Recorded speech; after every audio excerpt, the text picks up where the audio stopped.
TGUPP banyak komponennya, dan ini adalah bagian dari pesan utama kita untuk mewujudkan good governance. Kalau ngomong, Anies Baswedan terkenal sangat jagoan. Tapi kalau kerja, Anies dikenal bodoh. Bila tidak bodoh, Anies tak mungkin dipecat Jokowi dari menteri. Saat jadi Gubernur DKI Jakarta, Anies juga omong besar. Katanya sih, mau melaksanakan good governance dengan membentuk TGUPP. Tapi faktanya, banyak borok busuk yang diumpetin. Salah satunya ribuan ton beras bansos yang ditimbun hingga membusuk di Pulau Gadung.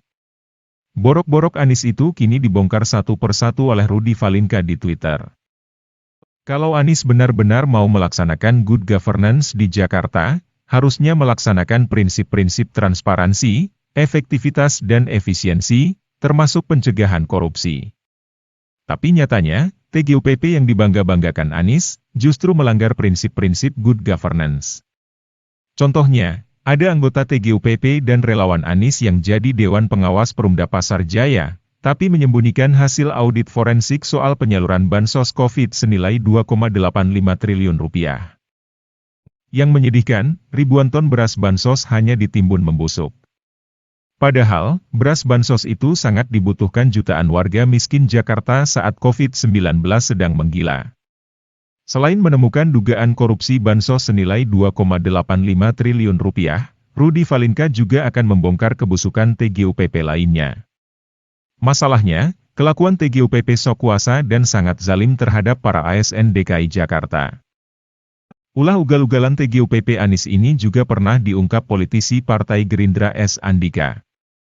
Pasalnya, kelakuan TGUPP Anies yang berjumlah 73 orang, justru dikeluhkan menghambat kinerja ASN di SKPD. Tidak berbenah diri, bahkan banyak sekali kami terima laporan, baik dari BUMD, baik dari SKPD, UKPD, yang semuanya seolah-olah itu apa kata TGUPP. Bahkan, para ASN di DKI Jakarta tak berminat jadi pejabat karena kelakuan TGUPP sangat mengerikan. Akibatnya, para ASN tak berminat ikut lelang jabatan yang digelar Anies. Ini sungguh aneh.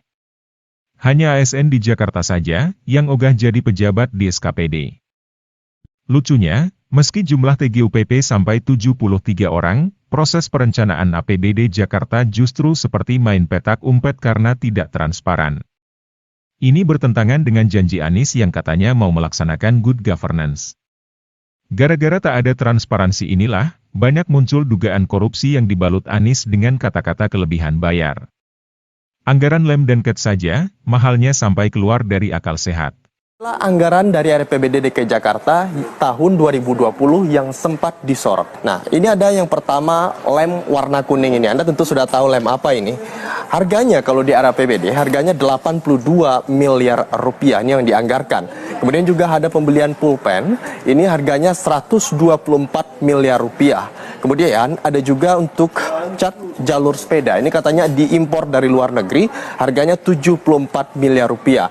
Kemudian ada juga untuk pembangunan septic tank komunal, harganya 166 miliar rupiah di 30 titik di Jakarta. Keberadaan TGUPP Anies ini jadi mimpi terburuk dalam sejarah DKI Jakarta.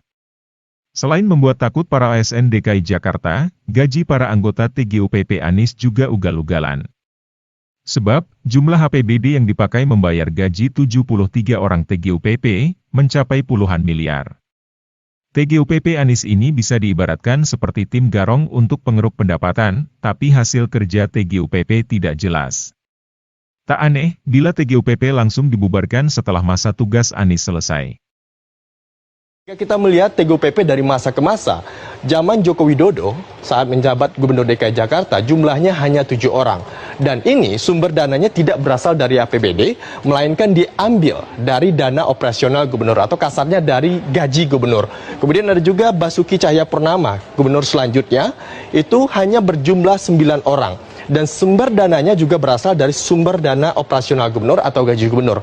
Nilainya pun juga hanya 2,3 miliar rupiah. Kemudian dilanjutkan oleh PLT gubernur saat itu adalah Sony Sumarsono, yang ini jumlahnya hanya 15 orang. Dan sumber dananya juga operasional gubernur, yang ini sebesar 2,3 miliar. Dan pada zaman era Anies Baswedan ini, maksud kami jumlahnya menjadi 73 orang.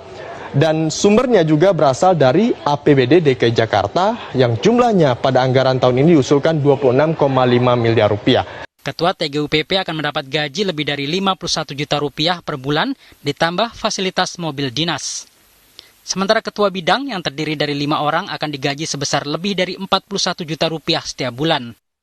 Sedangkan anggota TGUPP yang terbagi dari grade 1 sampai 3C yang jumlahnya mencapai 67 orang akan digaji antara 31 juta sampai 8 juta rupiah.